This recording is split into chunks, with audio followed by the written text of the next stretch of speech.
السلام عليكم، أتمنى أن تكونوا بصحة وعافية. نكمل مع التمرين الثاني من تصحيح الفرض المحروس رقم 1 للسنة الأولى علوم رياضية من الدورة الأولى. هذا الفرض مقتبس أو مأخوذ من موقع في إلكتروني ومرجعه ثانوية أنيس الخاصة. إذا بالنسبة للتمرين الأول قمنا بتصحيحه في فيديو سابق، تجدون رابطه أسفل الفيديو. وقبل أن نبدأ هذا الفيديو لا أنسى أن أذكركم بالاشتراك في القناة والضغط على زر الجرس ليصلكم جديد الحلقات حصة بحصة إن شاء الله. أولا نبدأ مع السؤال الأول. Montrez que pour tout x positif, racine carrée de 2x plus 2 moins racine carrée de x égale à 1 est équivalent à x égale à 1. بالنسبة لهذا التكافؤ لكي نبينه أو لكي نبرهن عليه لدينا طريقتين. إما أن نقوم تفكيك هذا التكافؤ إلى استلزامين، يعني نبين الاستلزام الأول ثم الاستلزام الثاني. أكيد أن أحدهما سهل والآخر يكون هنا هو اللي فيه صعوبة، أو نذهب بتكافؤات متتالية إذا لم يكن هناك أي مشكل par équivalence successive. إذن لاحظوا معي، سأذهب هنا وسأختار طريقة الثانية يعني des équivalences successives. بحكم أن x موجب إذا ما عنديش إشكال في هذه الكتابة. إذا هذه الكتابة صحيحة رياضيا. إذا إذا قمت بمحاولة البحث عن هذا التعبير x يساوي 1، لاحظوا بأنه لا يوجد هناك جذر مربع، وبالتالي أول هدف هو التخلص من رمز الجذر المربع. طيب إذا أحدكم يمكن أن يقول بأن أستاذ يجب أن نرفع أس 2 طرفي هذه المتساوية.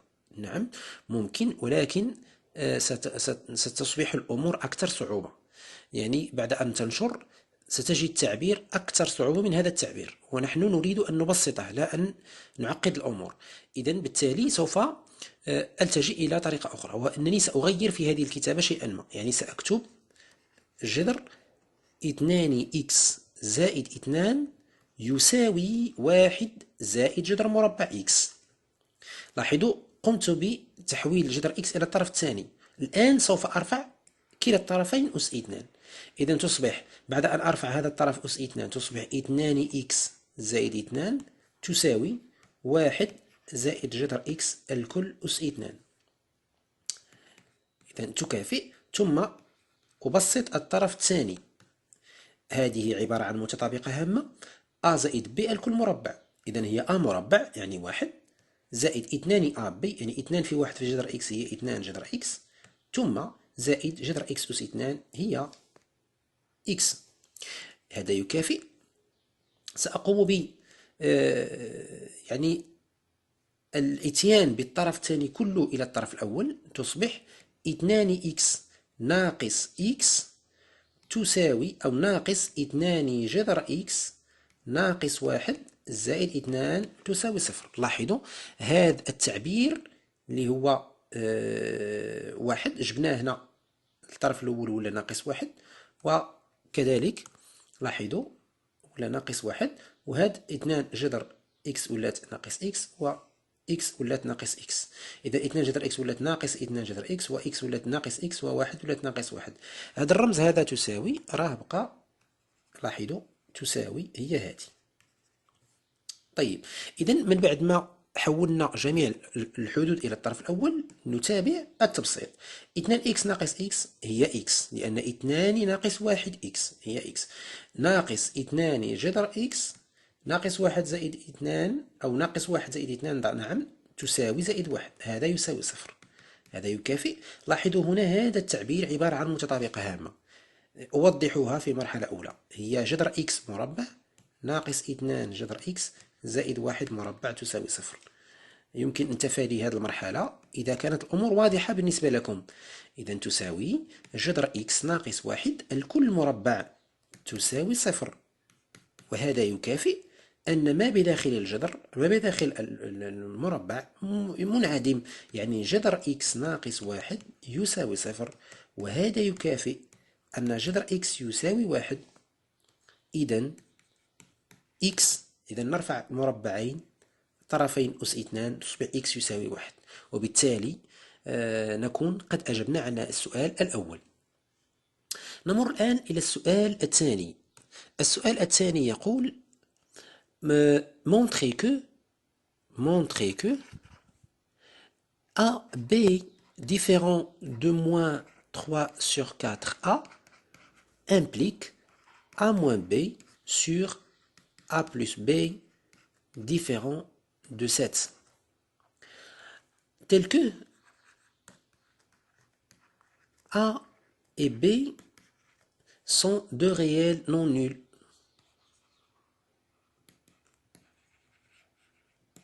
Deux réels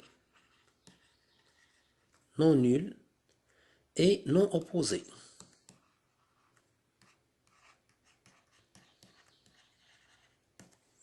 يعني أيضا غير متقابلان. إذن لإجابة على هذا السؤال سوف نستعمل البرهان بالاستلزام المضاد للعكس، c'est-à-dire la démonstration par contraposé. وحنا بينا في فيديو سابق la démonstration par contraposé، واللي مازال ما فهمهاش يمكن له يرجع الفيديو سابق في القناة، سأضع رابطه أسفل الفيديو. إذن سوف ننطلق من هذا التعبير أو نفي هذا التعبير الثاني ونبين أنه يستلزم نفي التعبير الأول. يعني il suffit de montrer، يعني il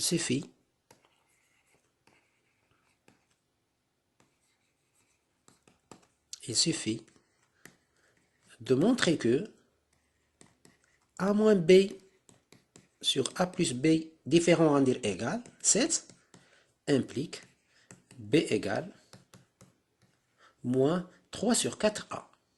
إذن نبدأ على بركة الله، نبدأ بالطرف الأول. Donc si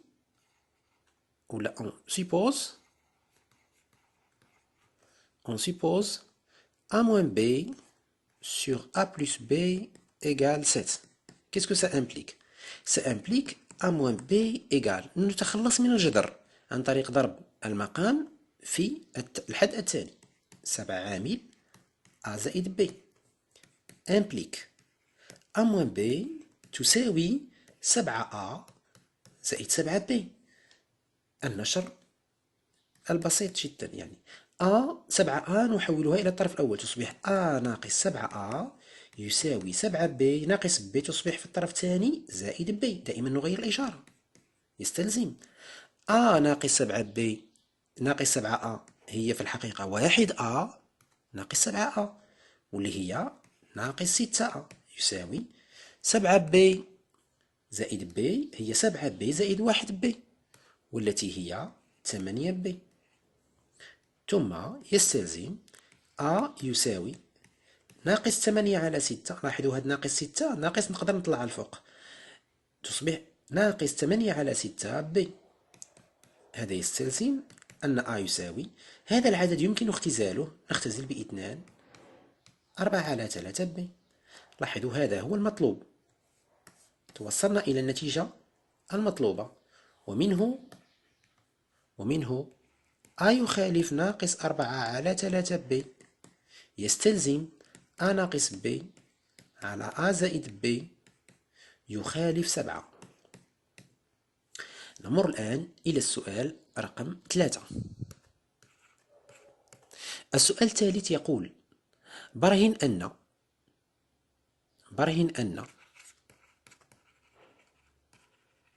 ou bien démontrer que 3 à la puissance 3n plus 2 à la puissance 1 plus 1, le tout divisé par 5, appartient ou bien appartenant à n. Quel que soit n,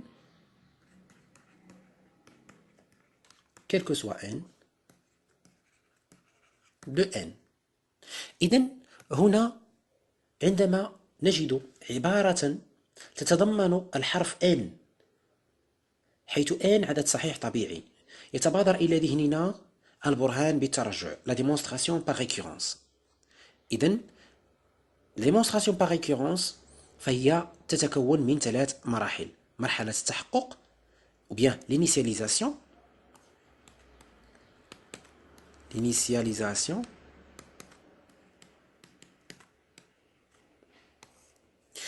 هاد l'initialisation كالدار بالنسبة لأول قيمة تأخذها n صغيرة، بما أن n ينتمي، إذا n أول قيمة تأخذها هي صفر، وبالتالي 3 أس 3 في صفر زائد 2 زائد 2 أس صفر زائد 1 على 5 تساوي 9 زائد 2 على 5 تساوي، هنا أعتذر، هنا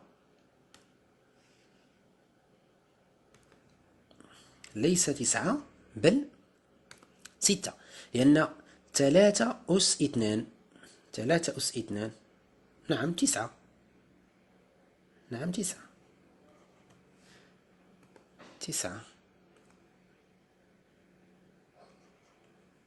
9 على 5.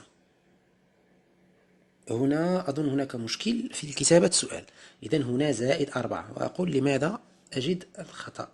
إذن هنا زائد 4، عذرا، إذن هنا زائد 4، إذن تصبح 2 أس 4. طيب أعتذر على هذا الخطأ الغير مقصود. إذن 2 أس 4 تعطينا 16، 16 زائد 5 هي 25 قسمة 5 تساوي 5. إذن P0 علاقة صحيحة،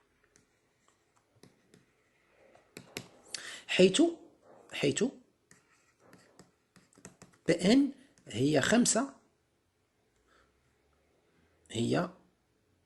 حيث Pn هي 3 أس 3 n زائد 2 زائد 2 أس n زائد 4 على 5 ينتمي إلى n. إذن إذا اعتبرنا هذه هي Pn، إذن P0 صحيحة. الآن نذهب إلى المرحلة الثانية، وهذه المرحلة تسمى بافتراض الترجع، hypothèse de récurrence. hypothèse de récurrence. ماذا نفترض؟ on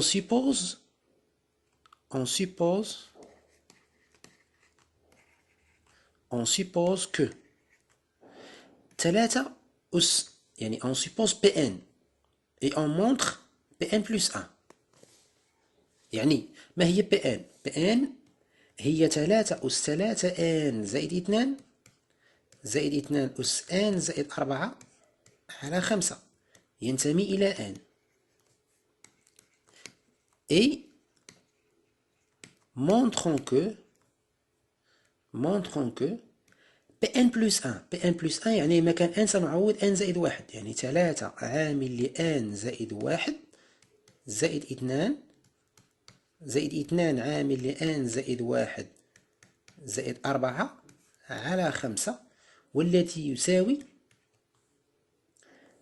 يعني ينتمي إلى n، أي c'est-à-dire 3 أس 3 n زائد، بعد النشر نجد هنا 5 زائد 2 أس n زائد 5 على 5 ينتمي إلى n. طيب إذن سوف نحاول أن نبين هذا السؤال، هل هذا التعبير ينتمي إلى n اعتمادا على الافتراض. إذن سنحتاج الافتراض في مرحلة من المراحل.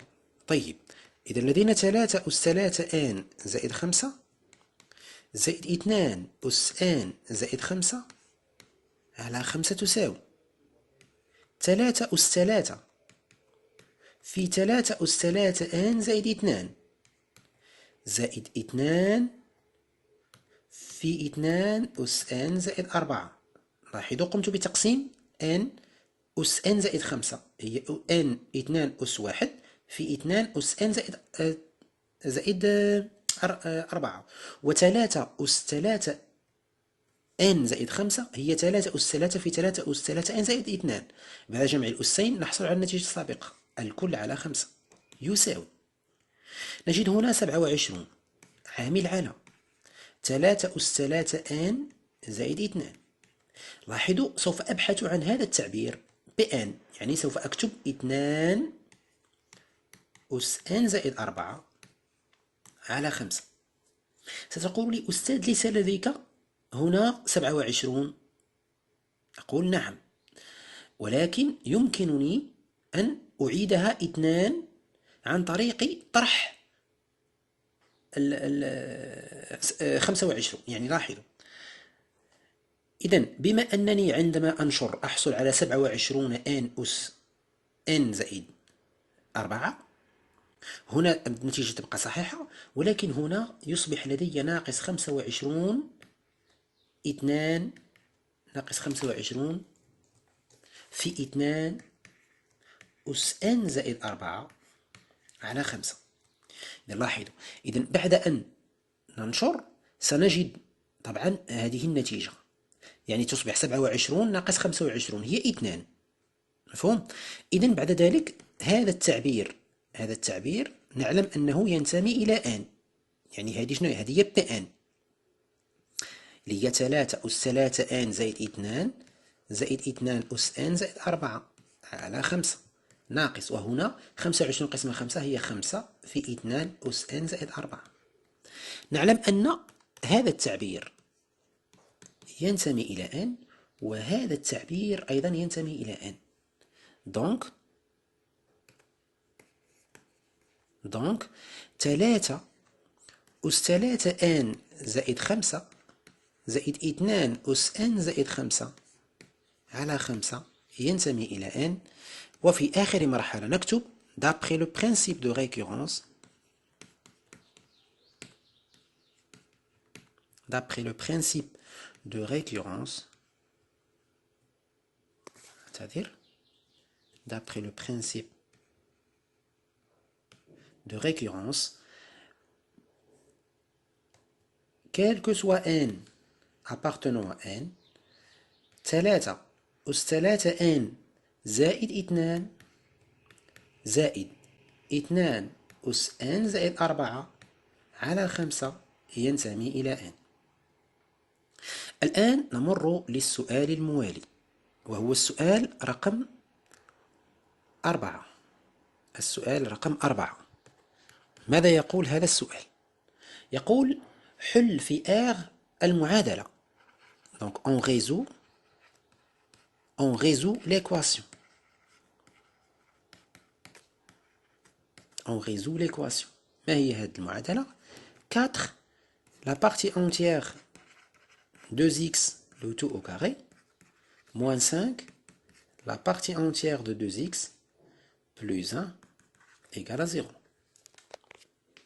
طيب، إذن هذه المعادلة هي معادلة تؤول في حلها إلى معادلة من الدرجة الثانية. كيف ذلك أستاذ؟ يعني يمكن ببساطة أن نعتبر المجهول أو المبحوث عنه هو E2x. إذن باعتبار المجهول هو E2x، إذن نحسب المميز دلتا. ماذا يصبح دلتا؟ دلتا يساوي سي لو ديسكريمينون 25، يعني ب أس 2 25 ناقص 4 أس سي، يعني 4 في 4 في 1. إذن هي 25 ناقص 16 تساوي 9، وهذا موجب قطعا. طيب، بعدما وجدنا دلتا، إذن نقول بأن E2x يساوي ناقص ب يعني 5 ناقص جذر دلتا يعني جذر 9 على 2a يعني 8، أو E2x يعني لا بارتي اونتيير ديال جوج x هي 5 زائد جذر 9 على 8. نحسب، ومنه E2x هي 5 ناقص 3 على 8، أو لا بارتي اونتيير ديال 2x هي 8 على 8، يعني لا بارتي اونتيير ديال 2x هي 5 ناقص 3 هي 2 على 8 هي 1 على 4، و لا بارتي اونتيير ديال 2x هي 1. طيب، نعلم أن الجزء الصحيح هو عدد صحيح طبيعي، إذن هذا التعبير لا ينتمي إلى n، وبالتالي هنا مجموعة الحلول مجموعة فارغة. إذن سنركز على هذه المعادلة. نعلم أن on sait que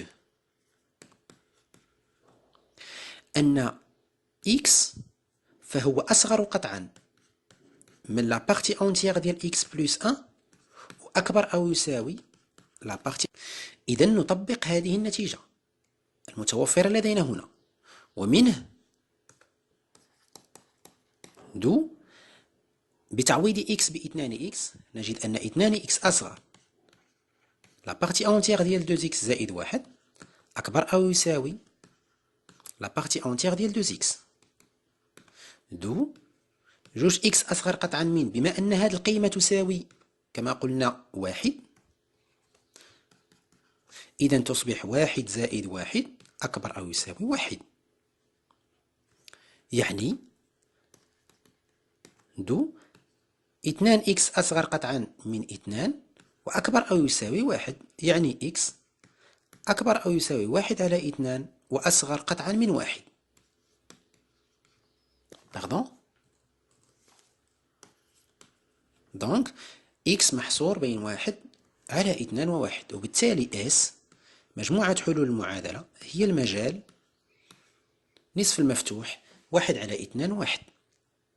طيب الآن نمر إلى السؤال رقم 5.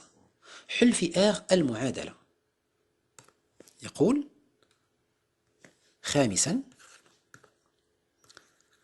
on résout l'équation.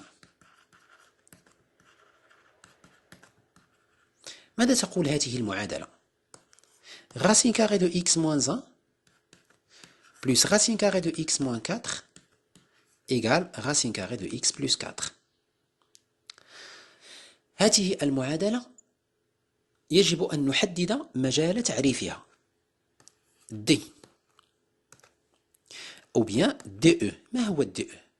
DE هو x ينتمي إلى R بحيث x ناقص 1 موجب و x ناقص 4 موجب يعني أكبر من 0 و x زائد 4 موجب. ما هو الشرط الذي يغلب هنا؟ يعني x أكبر من أو يساوي 1 و x أكبر من أو يساوي 4 و x أكبر من ناقص 4. لاحظوا كيف أختار. يعني هنا لدينا تقاطع عدة مجالات، x أكبر من 1 x أكبر من 4 x أكبر من ناقص 4. تقنية بسيطة جدا لكي تتعرفوا بسهولة على الشرط الأقوى. إذا كان عندك دائما أكبر أكبر أكبر، فأنت تأخذ أكبر الأعداد أو أكبر المتفاوتة التي تحتوي على أكبر عدد في الطرف الثاني. يعني مثلا عندنا هنا 1 وهنا عندنا هنا 4 وهنا عندنا ناقص 4، أكبر هذه الأعداد هو 4، يعني x ينتمي إلى R بحيث x أكبر من أو يساوي 4، وبالتالي مجال تعريف المعادلة هو المجال 4 زائد لا نهاية. بعد أن تعرفنا على مجال تعريف المعادلة، إذن on va fixer x appartient 4 plus l'infini. وغادي نرجعوا للمعادلة ديالنا ونخدموها إيتاب بار إيتاب. يعني غنديرو جذر x ناقص 1 عفوا زائد جذر x ناقص 4 تساوي جذر x زائد 4 تكافئ. سأرفع الطرفين أس 2، أحصل على x ناقص 1 زائد x ناقص 4، يعني هذا العدد الحد الأول أس 2 زائد الحد الثاني أس 2 زائد 2 في جداء الحدين x ناقص 1 في x ناقص 4 يساوي الحد أو الطرف الثاني لو دوزيام مومبر أو كاري إيكال x بلس 4 est équivalent. هنا جو في سامبليفي بار x، لأن تلاحظوا عندي x في لي دو مومبر.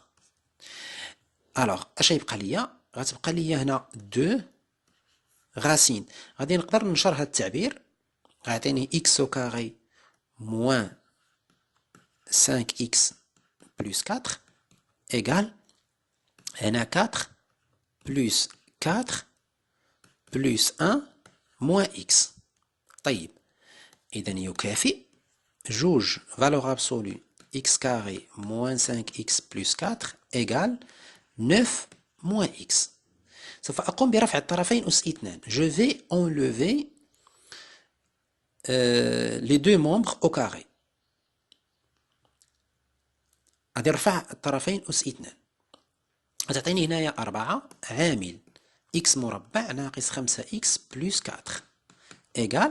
هنا je vais mettre à la puissance 2. 9 moins x à la puissance 2, c'est 81 moins 18x plus x au carré. غادي développer et je vais simplifier les choses. غتعطيني 4x au carré moins 20x plus 16 égale 81 moins 18x plus x au carré. غادي نجيب tous les termes qui sont au deuxième membre, je vais les déplacer au premier membre. Ça devient 4x au carré moins x au carré moins 20x plus 18x plus 16 moins 81 égale à 0. Équivalent 3x au carré plus 2x moins 16 moins 81 égale à quoi? Égale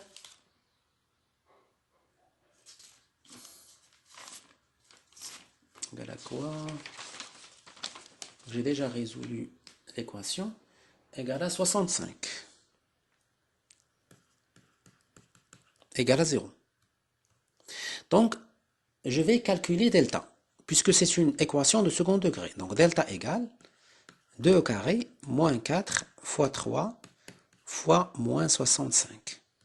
Le résultat, c'est 784, qui est égal à 22 le tout au carré. Alors, x égale moins 2 moins 28 sur 2 fois 3 ou x égale moins 2 plus 28 sur 2 fois 3. Yani, j'ai appliqué la règle. Donc, j'obtiens moins 30 sur 6 ou x égale 26 sur 6. Alors, ça est égal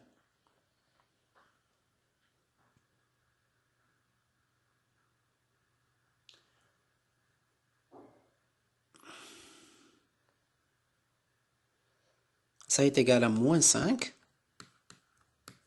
ou x égale 26 sur 6, ça vaut combien? Ça vaut moins 13, ça vaut 13 sur 3. 13 sur 3, c'est quelque chose qui est supérieur à 3. Donc ça appartient à 4 plus l'infini. Et ce résultat-là n'appartient pas à 4 plus l'infini. Alors, je prends seulement cette solution. Alors S égale à 13 sur 3. Et voilà, nous avons corrigé la question numéro 5. La question numéro 6. Qu'est-ce qu'elle dit cette question? Donc je passe à la question numéro 6. Je vérifie cette deuxième équation. Voilà, donc c'est juste. 26 sur 6, 2 fois 1, égale à 3. Voilà. Donc, la deuxième, ou bien la question suivante, qui est la question 6. La question 6 montre que racine 2 plus racine 3 n'appartient pas à Q. Ici, nous allons traiter le raisonnement par l'absurde. C'est quoi le raisonnement par l'absurde? C'est-à-dire, on va supposer que la négation de cette proposition est fausse. Et on obtient à la fin une absurdité ou quelque chose qui est contradictoire. Alors, on déduit que notre proposition de départ est vraie. Alors, on suppose que racine 2 plus racine 3 appartient à Q. C'est-à-dire, il existe A appartient à Q tel que, donc il existe tel que A égale racine 2 plus racine 3. Puisque A est différent de 0, alors 1 sur A appartient à Q. C'est-à-dire 1 sur racine 2 plus racine 3 qui est égal à racine 2 moins racine 3 sur 2 moins 3 qui est égal à racine 3 moins racine 2 appartient à Q. Ce qui implique que A plus 1 sur A appartient à Q. Ça implique que racine de 2 plus racine 3 plus racine 3, pardon, ici j'ai commis une erreur quelque part. Donc racine 3,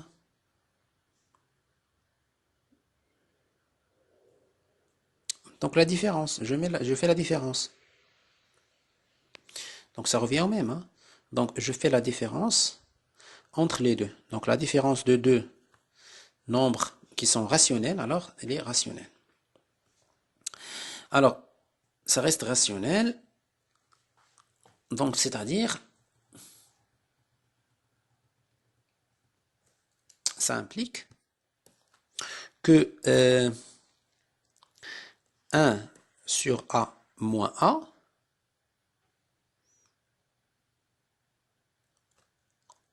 ou bien moins A plus A appartient à Q. Ça implique que moins racine 3 plus racine de 2 plus racine 2 plus racine 3 appartient à Q. Ça implique que, puisqu'ici j'obtiens une simplification par moins racine 3 plus racine 3. Donc ça vaut quoi? Ça vaut 2 racines de 2 appartient à Q, ce qui implique que racine 2 appartient à Q. Et nous savons déjà que racine de 2 n'appartient pas à Q. Or, racine de 2 n'appartient pas à Q. Donc, racine 2 plus racine 3 n'appartient pas à Q. Ça, c'est absurde. Absurde. Voilà. C'est là où il y a une absurdité. Racine de 2 appartient à Q. Donc, or, racine 2 n'appartient pas à Q. Donc, racine 2 plus racine 3 n'appartient pas à Q.